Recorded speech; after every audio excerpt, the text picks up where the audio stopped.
Desde ahora, Didáctica Radio, tiempo de aprender y crecer juntos. Bienvenidos a Didáctica Radio. Hoy ya sí, de verdad, a días de terminar el 2020. Venimos despidiéndonos poco a poco y muchos, como hemos dicho, contando y esperando que el 2021 pues venga diferente. Tenemos la esperanza, ¿verdad?, de que cambien muchas cosas. Bueno, esto ha sido un año de mucho cambio. Y qué mejor forma de terminar con este último programa del 2020 que con la presencia de un invitado especial, el padre Jorge William, rector del Colegio Loyola, jesuita, bueno, es médico también, es un poco de todo. Y vamos a conversar con él sobre estas lecciones del 2020, que hemos aprendido, todo aquello que nos ha llevado a evolucionar, a reinventarnos, a replantearnos muchas cosas en relación con diferentes aspectos de nuestras vidas. Y creo que con este programa cerramos con broche de oro. Didáctica Radio, como saben, es un programa que acompaña, que orienta, que busca ofrecer contenido de calidad, formar a todos los que estamos educando. Así que qué bueno que cerramos 2 años y medio, ya tenemos de programa, y como todos saben, pues nuestros invitados pueden ser escuchados en las distintas plataformas que luego están disponibles. Así que estamos en YouTube, Didáctica Online, y en todos los canales, en Spotify, SoundCloud, iTunes. Así que comencemos, no perdamos más tiempo, porque siempre el programa pasa muy rápido. ¿Qué hemos aprendido en este 2020? Bienvenido, padre Jorge William. Muchísimas gracias, Margarita. Es un placer, la verdad, y una consolación espiritual estar con ustedes. Una invitación que me habías hecho en otras oportunidades y siempre por una situación u otra no habíamos podido estar, pero aquí estamos, de verdad, y con mucha alegría estar con ustedes en esta mañana. Nosotros también muy felices, sobre todo con un tema como este, para antes de comenzar ese 2021, pues hacer ese proceso pues de una mirada, una reflexión, una pausa, como la pausa ignaciana, detenernos y mirar, y creo que nos puede ayudar muchísimo para lo que viene, que todavía no sabemos mucho, ¿verdad? Tenemos mucha incertidumbre. Pero si pensamos, padre, yo un poco antes del programa siempre como que preparo un pequeño guión, y yo decía, bueno, si volvemos a enero, si miramos hacia enero del 2020, definitivamente muy pocos nos imaginábamos nadie se imaginó lo que íbamos a estar viviendo durante casi todo el año. Y todo lo que íbamos a enfrentar. Entonces, wow, definitivamente nos sacaron la alfombra, como dicen, se movió todo, se ha movilizado todo, y hemos enfrentado muchos cambios. Como decimos, una crisis, ¿verdad? Es algo inesperado, es un cambio, y también al mismo tiempo se percibe de una forma distinta. Cada quien la percibe y la vive y la experimenta de una forma distinta. Así que esto no ha sido, aunque es una misma situación mundial, pues cada quien la ha vivido y la ha enfrentado y ha traído cosas distintas para cada vida.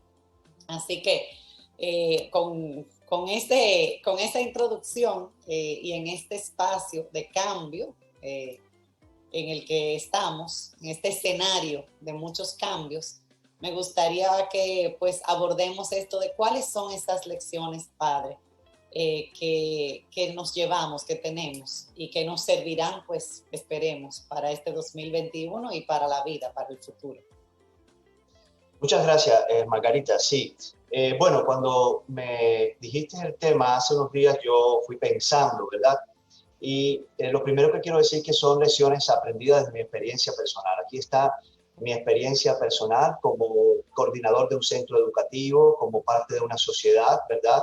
Y yo creo que podríamos iniciar precisamente por la palabra que dijiste. Es una crisis, es una oportunidad.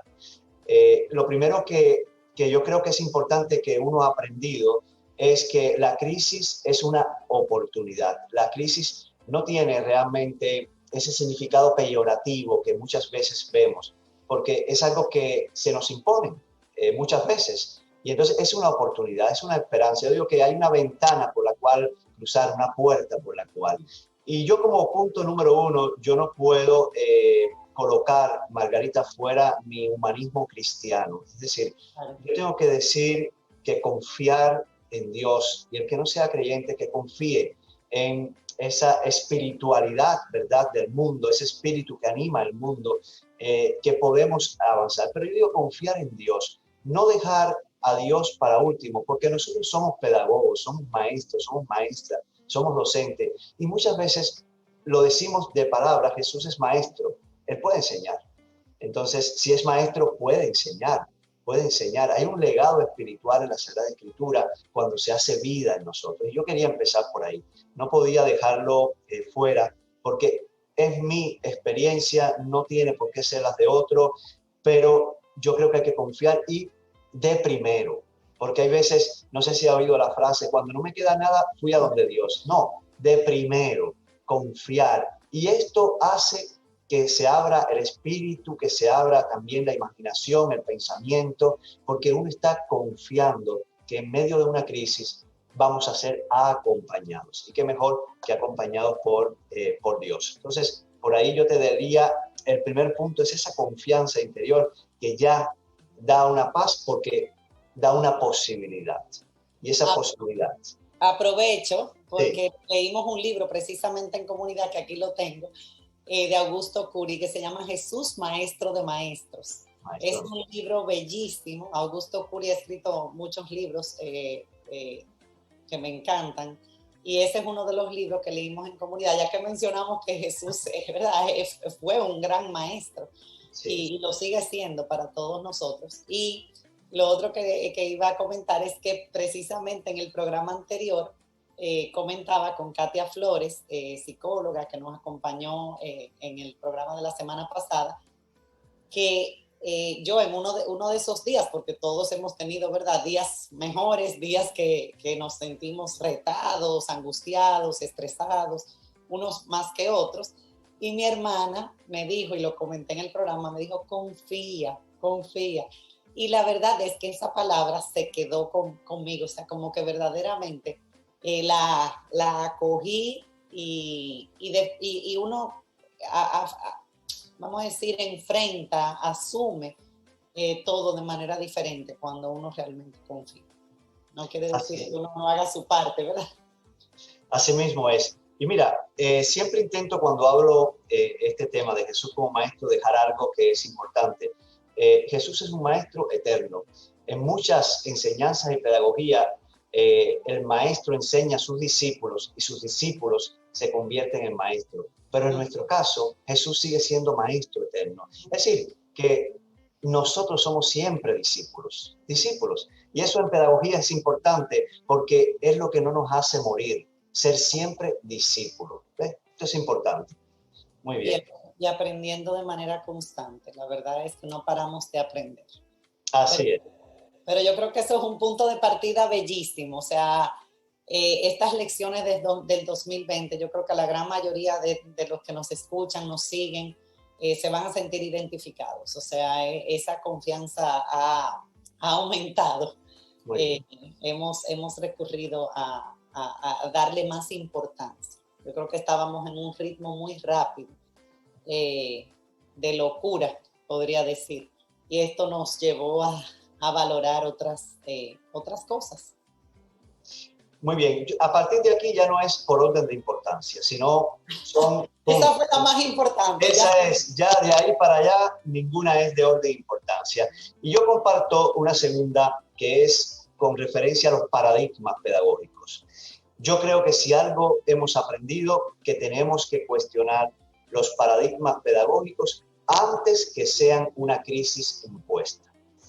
Esto debe llevarnos a los maestros y maestras, los pedagogos, a los que queremos enseñar, los que queremos acompañar los aprendizajes, a cuestionar los paradigmas que tenemos antes que ellos sean una crisis impuesta, nos llevará realmente a que seamos entonces en el proceso, en el propio sistema de pedagogía, multiplicadores de una innovación permanente. Entonces yo creo que este punto es importante, que nosotros cuestionemos los paradigmas pedagógicos que son buenos, han sido buenos, pero que hay veces el tiempo no nos da la posibilidad de cuestionarlos, de investigar, de poder innovar desde ellos mismos, porque ahí se produciría lo que digo yo, la transformación, porque la antropología es una espiritualidad también, va transformándose.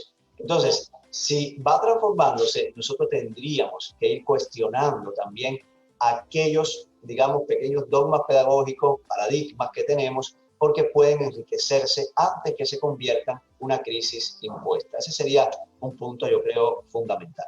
Sí, yo, bueno, en el guión que preparé, definitivamente uno de los aspectos, obviamente en el ámbito educativo, es esto de repensar el modelo pedagógico. Repensar, esto definitivamente nos ha impulsado a incorporar nuevas herramientas, bueno, herramientas que no son nuevas, que estaban, pero que no se habían necesariamente, no se les había sacado el provecho. Pero las herramientas tecnológicas no son la solución, vamos a decir. O sea, que sí, definitivamente, muchas veces replicamos ese modelo, simplemente a través de nuevas herramientas o nuevas vías, nuevos canales, pero seguimos con el mismo modelo. Entonces, sí, yo creo que con esta participación activa de las familias y los padres, con esta nueva mirada del propio estudiante, lo digo incluso porque converso con estudiantes, veo, o sea, es una mirada diferente que nos debe llevar a replantearnos nuestras creencias, nuestra forma de concebir el cómo se aprende, para qué se aprende, por qué hacemos lo que hacemos, hacia dónde vamos, cómo estamos educando para la vida. Casualmente mi artículo de la semana pasada es sobre un niño, Iván, con el que estuve trabajando, y termino el artículo con esas preguntas también. O sea, debemos seguir cuestionándonos. Simplemente incorporar las herramientas o nuevos canales no garantiza necesariamente el aprendizaje. Está demostrado.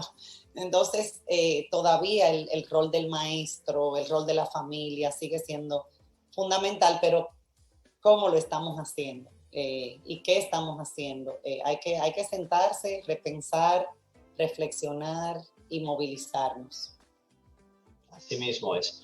Bueno, ahora tendríamos que compartir un punto que tiene como 4 incisos, que es, yo le he titulado la temporalidad, es decir, el valor temporal de las cosas y de la vida. Y ahí yo quisiera que conversáramos de la temporalidad en los planes, en los procesos, la propia trascendencia y los tiempos laborales. Para mí, esto ha sido un gran aprendizaje en la pandemia, es decir, ese valor temporal de las cosas y de la vida.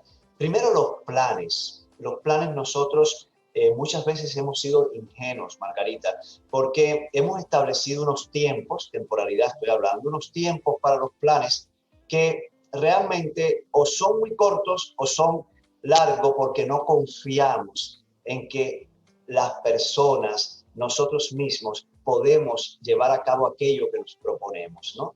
Es decir, o son muy cortos por esa rapidez del tiempo y no damos tiempo, o los hacemos largos porque no tenemos la confianza, no confiamos. Entonces pensamos, no, vamos a darle a esto 2 años en este plan, porque, sin embargo, estamos ya ahí limitando la educación, estamos limitando los procesos pedagógicos. Entonces, por eso los planes. Después, los procesos. Los procesos casi siempre los vemos de manera global. Sin embargo, yo he puesto 4 escenarios: administrativos, docentes, estudiantes y familias. Ninguno de estos 4 escenarios son con el mismo ritmo, las mismas características, el mismo espíritu, la misma psicología. ¿Y qué nos pasa? que establecemos los procesos globales y no personalizamos, y en esta pandemia lo hemos visto. Nos preocupamos mucho por los estudiantes y los estudiantes de una vez estaban. Yo te digo, Margarita, si hoy hacemos un examen, un test de todo lo que es la innovación educativa en tecnología a administrativos, docentes y estudiantes, nos vamos a dar cuenta que nuestros administrativos, yo mismo, sacaríamos un 50% de los puntos y nuestros estudiantes tendrían 120%. Entonces, en esta temporalidad, nosotros en procesos tenemos que personalizar los distintos actores de la educación, porque hay un actor muy macro que es la propia sociedad, pero esa sociedad tiene una composición de distintos escenarios y personas y hay que tenerlo en cuenta. Entonces nosotros cuando hacemos un plan con un proceso, no pensamos cómo los administrativos lo deben llevar, cómo los maestros, cómo la familia y cómo los estudiantes, sino lo establecemos casi siempre de manera global. Para mí ha sido una gran enseñanza. Después de los tiempos laborales, mira, yo en el colegio establecí muy rápido una cosa que fue importante, y es que después de las 5 de la tarde no nos comunicábamos más, que los fines de semana no nos comunicábamos. Antes de la pandemia ya nosotros de alguna manera no veníamos con una salud tipo, en la sociedad con los tiempos laborales. Podíamos mandar un email en cualquier hora, podíamos decir, y entonces estábamos haciendo perder la propia salud que necesita, la frescura, el espíritu que necesitan los procesos pedagógicos. Entonces, los tiempos laborales son importantes, que nos demos cuenta todos. Ya sabemos que todos tenemos que utilizar tiempos privados para llevar hacia adelante, pero es muy distinto el tiempo privado que uno puede ya lograr planificar, y eso es pedagógico, porque yo en mi vida cuando quiero lograr cosas me planifico desde mi interioridad, desde lo que mi propio ser va pidiendo, a que venga impuesto como un pequeño bombardeo, porque entonces ¿qué pasa? El efecto contrario, como dice San Ignacio, un opósito per diámetro. Pasa que yo empiezo a sentir una angustia, un hastio por el bombardeo y no me da tiempo a mi propia pedagogía personal desde adentro. Y después, la trascendencia. El tiempo tiene una trascendencia y en pedagogía tenemos que pensar verdaderamente, ya estemos en colegios, en escuelas públicas, privadas, católicas, de otras nominaciones religiosas, espíritu, tenemos que pensar en la trascendencia educativa. ¿Para qué estamos educando? ¿Para un resultado inmediato o confiamos que es trascendente en la historia? Yo creo que por eso lo de la temporalidad ha sido para mí un gran aprendizaje verla de esta manera. Excelente, wow, definitivamente nos pone a pensar. Nosotros hicimos un grupo focal, padre, con docentes del sector público de diferentes niveles hace poco. De hecho, saqué un artículo sobre como mucho de lo que salió ahí. Y qué interesante que uno de los docentes de primaria decía que tuvo que aprender a poner límites, porque llegó un punto que él, al tener el WhatsApp y la gente sabe, o sea, las personas, las familias, los colegas, saber que él había visto su WhatsApp, ese estar disponible para responder a estas inquietudes, estar todo el tiempo, me dice, incluso en la madrugada, estaba yo me sentía como en deuda, como que con ese nivel de responsabilidad. Y dijo que había tenido que aprender a poner límites, porque definitivamente eso ha sido un aspecto, la tecnología es maravillosa, pero tenemos que aprender a manejarla de manera adecuada, incluso los jóvenes y los niños también, porque podemos resolver todo por ahí, pero llega un punto que podemos llegar a caer en ese extremo y que invada nuestro espacio, nuestros momentos de simplemente relajación, descanso, recuperación.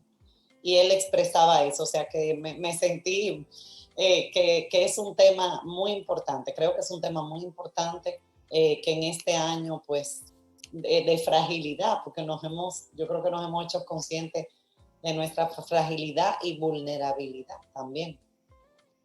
Sí, sí, yo creo que es fundamental lo de la temporalidad y verlo de este modo, incluso nos va a llevar a ser más eficientes, ¿no? ¿Verdad? Porque después cuando ya uno también establece esos distintos grupos y sus tiempos, que no es lo mismo el tiempo de reacción, Claro, y quiero yo insistir muchísimo en esto, es decir, que nosotros en educación tenemos que respetar esa propia proceso interior, ¿verdad? Proceso los interior, ritmos. exactamente, es un proceso interior que se da en cada persona, que es donde se da lo educativo. Cuando yo logro rumiar, ¿verdad? Ese verbo, ¿verdad? Que interiormente aquello que me está de alguna manera afectando en positivo, no digo en negativo, afectando porque afecta a mi persona. Es decir, que es importante eso. Bueno, Excelente. Y definitivamente venimos de esa vida rápida, entonces dar esos espacios y darnos esos espacios de tiempo. sí. Bueno, pues entonces, muy ligado a este punto está lo que he querido expresar como humanización de la sensibilidad. Es decir, Oh, me encanta, me encanta. sí, la humanización de la sensibilidad interior. Nosotros, Margarita, somos nuestra sensibilidad. Y si nosotros pensamos nuestra sensibilidad, lo que somos, se ha formado porque nuestros órganos de sentido están abiertos, abiertos a los demás, abiertos a la naturaleza, abiertos a los procesos sociales y también a los procesos educativos. Por lo tanto, hay una historia, esa historia que yo también aprovecho para poder colocar en su valor. Yo digo siempre que la historia de cada uno de nosotros es un valor supremo, primero porque tiene biografía y porque puede seguir teniendo biografía. Y ahí está el gran valor de la vida.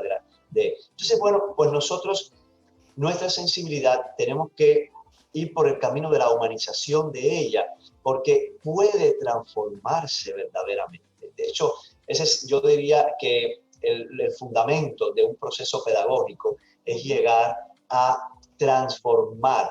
Y yo sé que en la actualidad los planes del propio Ministerio de Educación yo he escuchado en varias ocasiones al ministro hablar de las cátedras ciudadanas. Dice, bueno, y cuando en algún momento estuvimos frente a él, él dijo, bueno, pues hay que egresar seres humanos, bachilleres con humanidad, ¿verdad? Y yo creo que por ahí va lo que es la humanización de la sensibilidad y yo lo he aprendido ahora de frente a qué y a quiénes estamos, hay una interioridad. Por eso yo diría, Margarita, para concluir un poquito este punto, que pasar de lo racional de los valores, porque nosotros mismos los cristianos leemos la Biblia y ahí hay valores. Y cada centro nuestro tiene unos valores definidos. Están a nivel racional. Los conocemos, los podemos explicar, pero hay que pasar de lo racional al valor de que quede en la sensibilidad de cada uno de nosotros. Y cierro con lo que yo llamo, y voy a tomar uno de los valores, el amor, que pase de un sentimiento a un comportamiento. Porque este es el problema de la humanización de la sensibilidad, que muchas veces dentro de nosotros incluso se da una pequeña bipolaridad de sentimientos, de ideas, pero ¿dónde está el fundamento del proceso pedagógico? Que tiene una antropología humanista, no es solo cristiana, es humanista para formar al ser humano, que mi sensibilidad, mi sentimiento, aquello que yo soy, las ideas que vienen, yo pueda hacer esa pequeña transformación para que salgan de mí con el comportamiento, es decir, con el amor, con la caridad como comportamiento. Entonces yo creo que esto de la humanización de la sensibilidad es algo que hemos aprendido en esta pandemia, ¿verdad? Yo puedo comportarme, Margarita, con amor a pesar de la bipolaridad de mis sentimientos, de mis ideas, de mis encuentros y desencuentros, porque me lo permite justo cuando abro mi sensibilidad a los otros, la comunico, los demás me la comunican y se hace vida. Fíjate que coloco solamente este testimonio, es que todos yo creo que en nuestros centros educativos y demás hemos tenido algún niño, alguna niña que es un poquito más violento que otro y demás. Si nosotros ofrecemos el amor, si nosotros no ofrecemos la exclusión, si nosotros acompañamos desde la familia, esta sensibilidad puede llegar a transformarse y puede iniciar un comportamiento desde el amor, porque somos nuestra sensibilidad, y con esto concluyo este punto. Definitivamente el amor es el arma más poderosa, definitivamente. Qué lindo escucharlo, padre, y yo creo que estoy totalmente de acuerdo. Nosotros recuerdo cuando estaba en UNIBE con Vanessa Espaillat, dábamos unos talleres y hablábamos de esos niveles. Y ella decía, no nos quedemos en ese nivel declarativo. Y es un poco eso, no quedarnos en la declaración, en lo racional o en simplemente saberlo, sino llevarlo a ese nivel de aplicación, de la práctica, de modelar, de dar el ejemplo. Sobre todo lo que estamos educando, ¿verdad? Sobre todo nosotros. Así es. Bueno, puedo seguir, ¿verdad? Sí, claro. Bueno, pues mira, aquí hay un punto que yo creo que nos toca como sociedad y sobre todo también, bueno, pertenezco por supuesto a un grupo de colegios que son colegios católicos privados sin fines de lucro, pero existen otros colegios privados de otras características y demás, existe nuestra educación pública en la sociedad, pero aquí quiero hablar de lo ético y lo estético. Yo he pensado muchísimo, la crisis me permitió pensar mucho en lo que es nuestros colegios, en ese fundamento reflexivo de la unidad que yo creo que debe existir entre lo ético y lo estético. Yo creo, Margarita, que muchas veces, y no solo acá en República Dominicana, he vivido en otras sociedades y también lo he podido ver, lo estético nos lleva corriendo. Las transformaciones estéticas de nuestros planteles nos lleva corriendo muchas veces. Y hay veces que incluso las transformaciones que hacemos se vuelven antipedagógicas.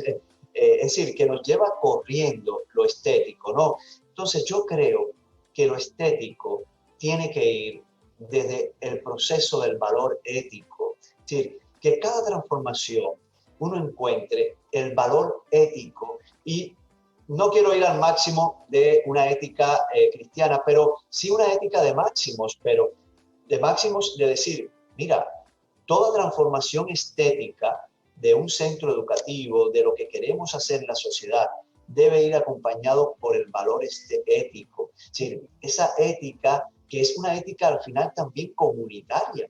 ¿Sí?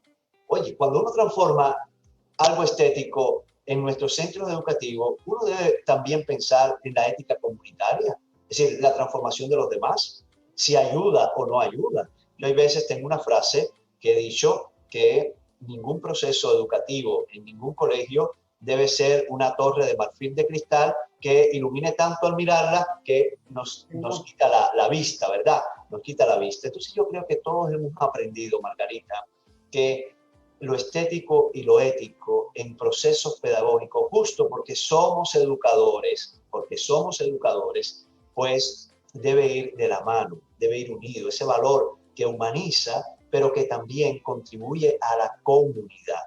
Y yo me atrevo a decir... Al bien común, sí. Exacto, al bien común. Yo me atrevo a decir que estábamos un poco de espalda, ¿no? Esa es mi sensación. Estábamos, me incluyo, ¿no? Sino un poco de espalda a esta realidad. Y mira, si incluso el valor no nos mueve, como un pedagogo uno tiene que buscar toda la forma, pues nos va a mover el valor financiero económico. ¿Por qué? ¿Por qué? Porque muchos hemos tenido en nuestros colegios tremenda crisis financiera porque a lo mejor estuvimos ahí en ese tren de lo estético y no nos imaginábamos esta crisis y no pudimos hacer ese fondo tan importante para mantener lo básico y entonces ser fiel a procesos educativos en tiempos de crisis. Esto está aprendido, yo creo. Esto está aprendido, Margarita, y por eso digo que si no nos mueve muchas veces porque no nos damos cuenta, y hay veces que la competitividad y estas cosas se cuelan por dentro de los procesos educativos, que nos mueva entonces que tenemos que salvaguardar un elemento importante financiero, social, comunitario, para que la educación no se detenga en el país. Y esto es fundamental, yo creo. Sí, no, definitivamente. sobre todo en los centros educativos, bueno, y en las empresas. Hemos tenido que poner en una balanza y replantearnos qué es lo verdaderamente importante. Padre, no estábamos preparados para eso. Y se puso en evidencia. Yo estoy leyendo un libro en inglés, pero es Lecciones para la pospandemia. Y que se lo voy a prestar, padre, cuando lo termine, porque creo que le puede gustar mucho. Y definitivamente en ninguna parte del mundo, ni en la potencia que es Estados Unidos, o sea, no estuvimos preparados, ni tampoco necesariamente se respondió a la situación de pandemia, a los retos, se ha respondido de la manera esperada, en el tiempo esperado, con los resultados que hubiéramos esperado. Entonces, sí, definitivamente eso también a lo interno de cada institución, de cada empresa, pues se ha visto también. Pero qué interesante poder verlo desde esa perspectiva, lo estético, a lo que muchas veces le hemos dado tanta importancia, quizás descuidando, olvidándonos de lo ético, de lo verdaderamente importante. Sí. Hace 2 años estuve en Argentina, en Buenos Aires, en una visita en un congreso de educación. Y claro, siempre aprovecho para visitar algunos colegios y también la sede era uno de los colegios nuestros, el Colegio San Salvador en Argentina. Y era un colegio, Margarita, que tú entrabas y verdaderamente, estéticamente todo estaba ordenado. Era un colegio que uno dice, bueno, está un poquito viejo, ¿verdad?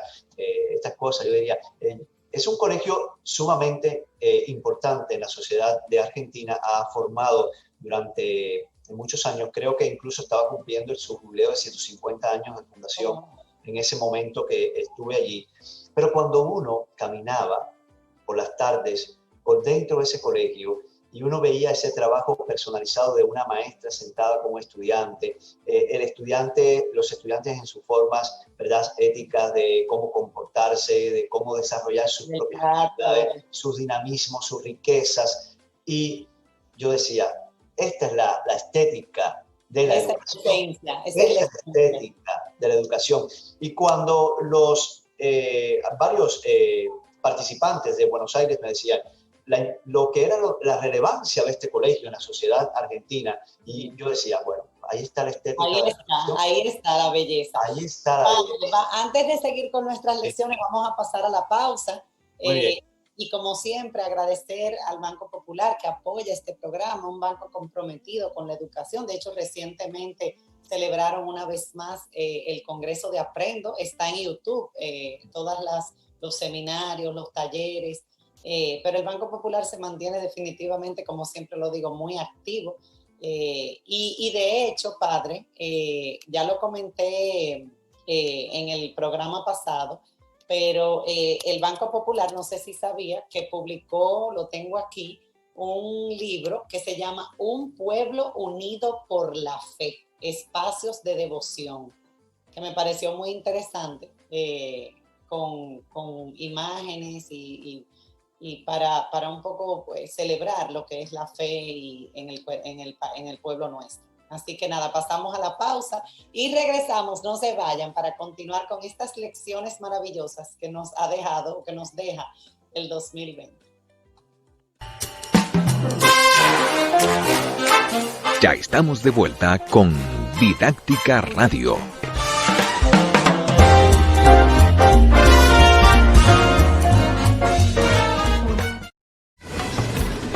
Lo mejor del dinero que te envían de lejos es poder recibirlo cerca. Ahora puedes buscar tus remesas en tu comercio, farmacia o ferretería más cercana a través de Subagente Popular. Con Remesas Popular recibes más cerca lo que te envían de lejos. Popular, a tu lado siempre.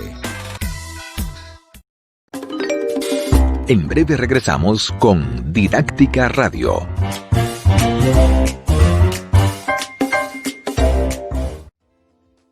Regresamos con Didáctica Radio y felices de tener al padre Jorge William con nosotros para cerrar con broche de oro, como dije al inicio, este año 2020, y qué mejor forma de hacerlo que conversando sobre estas lecciones que nos deja este año, que no olvidaremos nunca. Yo hablaba con mis hijos en estos días y decíamos, wow, la verdad que esto no se nos olvidará, pero que sobre todo, pues a partir de esta experiencia podamos tomar mejores decisiones, podamos valorar, yo sé que lo estamos haciendo ya, aquello que quizás dábamos por sentado, que podamos retomar aquellos aspectos que quizás habíamos olvidado. Y bueno, de eso estamos conversando con el padre William, de estos aprendizajes, de estas reflexiones maravillosas, personales de él, que nos llevan a todos pues a también encontrar cuáles son esos aspectos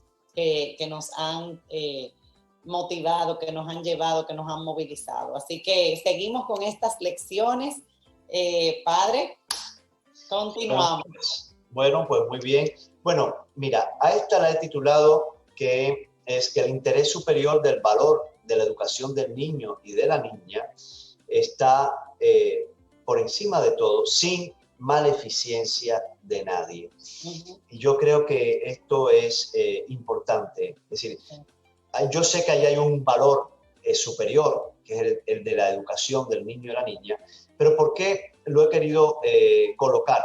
Porque yo siento que nosotros tenemos y hemos aprendido que valorar mucho más a todos los actores educativos, ¿verdad? Es decir, que estamos claros y esto los educadores lo llevamos, y si no lo llevamos tenemos que hacer que se transforme, que ese valor superior tiene que guiarnos, pero tenemos que tener en cuenta a todos los actores en el proceso educativo, porque justo preservamos ese valor superior de la educación de cada niño, niña, adolescente, joven, si nosotros tenemos en cuenta este valor, ¿verdad?, para todos los actores. Y yo creo que se han roto, ¿verdad?, lo que yo llamo las anestesias de las rutinas para colocarnos en el primer valor, Es decir, las anestesias de las rutinas se rompieron. Y yo casi voy a confesarme un poquito. Me gustó esa, padre, me gustó. La anestesia de la rutina. Sí, se rompieron, Margarita, porque hay veces que yo recuerdo el acto cívico. Yo acá en el colegio yo he intentado que como equipo todos podamos actualizar muchísimo lo de nuestro acto cívico, y mi anestesia de rutina de venir al acto cívico era mirar el cielo a ver si estaba lloviendo. Lo que deseaba era que lloviera. Por eso digo que voy a confesarme un poco, es decir, que estuvieran las nubes, los nubarrones para que pasen a las aulas. Y la anestesia de la rutina nos llevó a pequeñas maleficencias interiores en los procesos educativos, ¿verdad? Entonces, por eso yo digo que ese valor superior debe tener en cuenta a todos los actores y cómo lo estamos viviendo, para que justo no vuelvan a adentrarse en nuestros procesos educativos esas pequeñas anestesias. Y ahora nos descubrimos a finales del 2020, un año que cada vez que me levanto grito a Dios, grito al cielo, y acabar de ver el colegio lleno de niños. Y lleno de niños. Y entonces yo creo que esto es un valor aprendido. Y yo quiero en eso rescatar a todos los maestros y maestras. Me parece que todos, Margarita, estamos hoy. Fíjate que yo en muchas de las reflexiones que he ofrecido en retiros espirituales, en este Adviento, en este tiempo, he dicho que no podemos ver la pandemia como un milagro de Dios. No, porque Dios no está en el mal. La pandemia ha sido un mal. Ahora, es una oportunidad, como estamos viendo en este programa. Sí es una oportunidad, pero no verlo como un milagro, ¿verdad? Pero sí es una oportunidad. Entonces, en ese sentido, me parece que este bien fundamental y superior, que es el bien de la educación del niño y la niña, ha descubierto en nosotros, nos ha redescubierto con una sensibilidad ahora distinta, más consciente, y que vamos a poder tener más en cuenta. Porque una de las cosas que sucede, Margarita, es que muchas veces desplazamos, aplazamos este tipo de conversación, este tipo de valor, verlo por otros que están ahí en la urgencia, y ahora sabemos que tenemos que detenernos y decidir con qué espíritu voy hacia mi escuela, con qué espíritu voy a mi colegio, qué es lo que interiormente voy a aportar, dónde veo el valor, a qué quiero dedicar mi tiempo, ¿verdad? Yo creo que esto ha sido un valor aprendido sin la maleficencia de nadie, Ah, sino sí. que realmente sea una beneficencia, ¿verdad?, para todos los actores del proceso educativo. Excelente, ¿no? Y definitivamente hemos estado, bueno, y desde didáctica también me siento identificada como ese que es urgente y que es realmente importante. Y yo creo, bueno, todavía no he terminado de leer el libro que le mencioné, pero un libro muy interesante. Y plantea, bueno, la fragilidad humana, la vulnerabilidad, pero al mismo tiempo la fortaleza humana.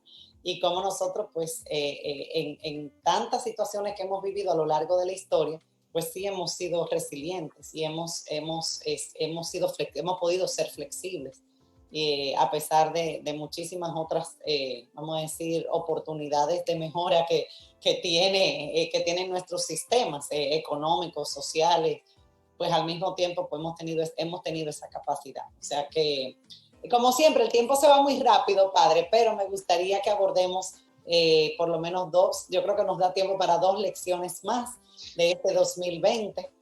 Bueno, Eh, o yo las enumero y después que quede la reflexión.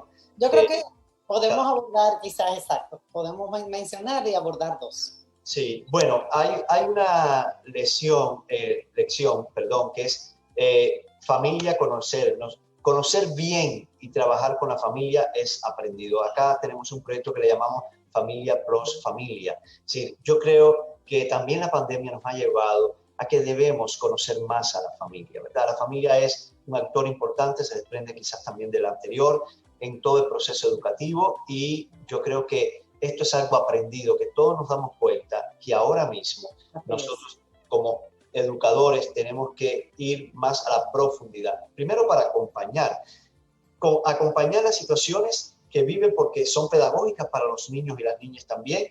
Y aparte, ese valor que yo quisiera insistir, y ya que ojalá que este programa lo escuchen muchísimas personas, porque yo creo que República Dominicana, Margarita, necesita ese proyecto educativo transversal, donde todos los ministerios se sienten y piensen la educación. Nosotros no podemos incluso pensar la educación solo desde el Ministerio de Educación o solo desde un colegio o solo desde una escuela. Si queremos transformar esta sociedad, debemos sentarnos todos a un proceso más global, universal para la República Dominicana, donde todos los actores, los ministerios, los funcionarios públicos, tengamos claro ese proyecto educativo y formemos. Porque hay algo que pasa, Margarita, con esto, y por eso con la familia es importante. Yo decía, bueno, nosotros podemos hablar de reciclaje y ecología en el colegio, pero si el niño sale a una plaza en República Dominicana y se encuentra la plaza llena de basura, ¿qué estamos educando? Claro, tenemos que estar todos en el mismo canal. Esto es una esquizofrenia, Margarita. Entonces el niño dice, bueno, dentro de los muros del colegio, mucho plástico y mucho vidrio para donde va, pero salgo y no tengo dónde ni cómo y no existen los procesos. Entonces la educación tenemos que pensarla todo y por eso puse el Plus Familia, pero que por ahí va. Muy bien. Excelente. Yo creo que eso sí conllevaría un plan de acción en el que todos nos involucremos y estemos alineados, porque definitivamente que ahí hay mucha tela que cortar, padre. Bueno, nos queda creo que para una o dos lecciones más. Bueno, mira, Muchas, son muchas. sí, pero esta no quería dejar de decirla, digo, no está en importancia, por eso que es la personalización de los procesos educativos, la personalización de los procesos educativos. La virtualidad, Margarita, siempre hablamos de personalización de procesos educativos, lo hemos tenido en nuestras escuelas, nuestros colegios, tenemos programas para fomentar y poder desarrollar la personalización, es decir, no tenemos a niños, tenemos a Julio, a María, a Jorge, a Fernando, a Antonio, a Julia. Tenemos a niños, pero tenemos a un niño y a una familia. Pero yo quería enfocarlo en que vamos a tomar este ejemplo y yo creo que ahí daría la idea que yo quiero transmitir. Al colegio muchas veces cuando no estábamos en la virtualidad nos llegaba una emergencia. Vamos a pensar un niño con fractura de un pie. Y entonces el colegio que no tenía elevador tenía que pensar repensar y demás. La virtualidad, este momento de pandemia, nos ha dicho que se ha transformado esta personalización. Si un niño tiene una dificultad, el colegio, la escuela puede llegar a su hogar y puede constituir en su hogar una escuela en ese momento. Y pongo este ejemplo para que nos demos cuenta que muchas situaciones de emergencia que nos ponían en pequeñas crisis, con la pandemia hemos aprendido que ya no son tales crisis. Porque tenemos como escuela, tenemos muchos medios que estaban como desterrados de la posibilidad, porque exigíamos incluso una presencia física siempre. Entonces, si hay una situación de emergencia, la podemos atender de otra manera. Y la pandemia nos ha colocado en esto, ha aprendido de que podemos realmente, ante lo nuevo, responder, y también podemos de alguna manera ver toda la diversificación, ¿verdad? Es decir, podemos tener una pluralidad de respuestas para situaciones de emergencia. Por eso, esta personalización de los procesos educativos no solo es como lo teníamos antes formulado, que es tan importante de atender a cada niño en su situación, sino también en las situaciones de emergencia que puedan llegar a un centro educativo. Excelente. Padre, nos da tiempo para uno más. Una más. Bueno, mira, voy a resumirla. Ya yo voy a resumir las dos que tengo, que es, una va por lo de la colaboración. Es decir, ya esto ha sido dicho en muchísimas veces. En lo personal, Margarita, yo he conocido a más directores de obra educativa en la pandemia que ahora en enero van a ser 4 años que estaba en República Dominicana. He conocido a más centros educativos de aquellos que teníamos antes y que entonces nos hemos llevado a la colaboración. Y lo que deseo rescatar es valor, porque me parece que si algo tenemos que tener en cuenta es que podamos elaborar proyectos que nos lleven a la colaboración. Sí. Sin duda, la educación es una responsabilidad de todos y tenemos que fomentar proyectos que nos lleven a la colaboración. Yo creo que esto es juntos llegaremos más lejos. Sí, lo tenemos lejos y pueden caer estos proyectos, Margarita, pueden caer de nuevo en esas anestesias de las rutinas que ahorita conversé. Entonces yo creo que es fundamental que podamos hacer un examen, ¿verdad?, profundo de autoconciencia a aquellos que somos líderes en la educación para saber que la colaboración es una plataforma indispensable para hacer avanzar. Yo pongo un ejemplo acá siempre en el colegio, cuando una familia viene con la situación de su niño y no ve la de otro, yo digo, mira, tu niño, nuestro niño, va a estar con otros niños si no educamos a todos los niños. Si no educamos a todos los niños en República Dominicana, colocamos en vulnerabilidad a nuestro niño. Entonces, ese es un valor, creo que aprendido y universal. Y quiero terminar, Margarita, con el valor del agradecer. El agradecimiento tiene que ser fruto de un corazón que, aunque haya vivido una crisis, ha podido reconocer que en ella hay oportunidades y también agradecer, porque el agradecimiento abre también a la vida, a lo educativo, y hace que el ser humano se vea como menos anestésico, menos encerrado en uno mismo. Y el agradecimiento es parte de decir que yo no soy el fundamental ni el único, porque cuando uno agradece se da cuenta que existen otras personas, que existen otras mediaciones en este mundo, que no está en la unicidad de mí, sino de ese nosotros, de esa comunidad, y comunidad educativa somos todos. Por ahí quería terminar. Bellísimo, bellísimo. Yo creo que definitivamente esto es un año en que hemos aprendido mucho a agradecer. Por lo menos hemos retomado esa actitud de agradecimiento. Es un año en el que también hemos retomado o hemos rescatado la importancia de nuestra salud mental, o sea, no solamente la salud física, ¿verdad?, sino nuestra salud mental, nuestro bienestar, nuestra salud emocional también. O sea, yo creo que hemos aprendido tanto, y como dijimos desde un inicio, esto ha sido una gran oportunidad, ha sido una crisis, pero como decimos, la crisis trae oportunidad. Y ya para terminar, padre, ¿hay razones ¿tenemos razones para ser optimistas, para tener esperanza en este 2021? Sí, claro que sí. Yo creo que la primera razón es que ningún proceso es permanente. Sí, ya hay una razón para Todo ser. pasa, como dice mi mamá, todo. Sí, ningún proceso ha venido para quedarse eterno, permanente. Eterna es la vida, es Dios y ha sido transformación. Pero yo requiero recurrir a otro proceso de que nos puede dar optimismo, y es que si nosotros revisamos la historia, nuestra crisis no ha sido la única No ha crisis. sido la única. A través de todo el proceso de la historia de la civilización, de la humanidad, hemos visto que crisis incluso más profundas que esta se han transformado. Y yo creo que ahí hay un optimismo, ¿verdad? Y después, también el optimismo es cuando uno ve todo el espíritu que se ha generado también en nuestros niños, en nuestros adolescentes, en nuestra familia, en la propia sociedad. Ese propio cambio, transformación, ya nos trae optimismo. Entonces yo creo que ahí hay unas bases temporales, concretas de optimismo, pero si tiramos de la interioridad, la vida está buscando dónde pivotear nuevamente, dónde abrazar, dónde colocar, ¿verdad?, esa base para construir, rehacer y desde la propia organización que vamos teniendo en esta nueva situación. Así que yo creo que también en lo trascendente encontramos muchas fuentes de optimismo. Definitivamente que sí. Y invitar a todos los que nos escuchan a no perder la esperanza, así tenemos razones para ser optimistas, para ese optimismo y para que a partir de aquí no solamente sobrevivir, sino florecer, prosperar. Que no se limite a solo sobrevivir, que muchas veces escuchábamos a la gente, bueno, esto es modo supervivencia.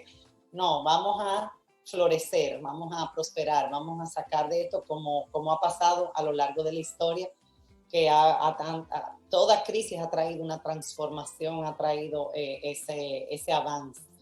Gracias, Padre William. Cerramos ya este año 2020. Les deseamos a todos un cierre de año maravilloso, a pesar de todas las circunstancias y situaciones. Sabemos que muchas personas y muchas familias y muchas instituciones están enfrentando también situaciones pues difíciles, retos, desafíos, pérdidas, pero que podamos seguir sacando de adentro, saliendo adelante, dando lo mejor, con todas las herramientas que tenemos, y si no las tenemos, busquemos ayuda, que también es válido y es una habilidad importante. Y como decía el Padre William, colaboremos con otros, busquemos esa red de apoyo tan importante para salir de donde estamos, movilizarnos y avanzar. Así que les deseo a todos, Padre William también, 2021 de paz, de armonía, de amor, de agradecimiento, un año de bendiciones. Así que cerramos con nuestra frase: la educación no es teoría, sino vida, transformación y aprendizaje. Hasta el 2021.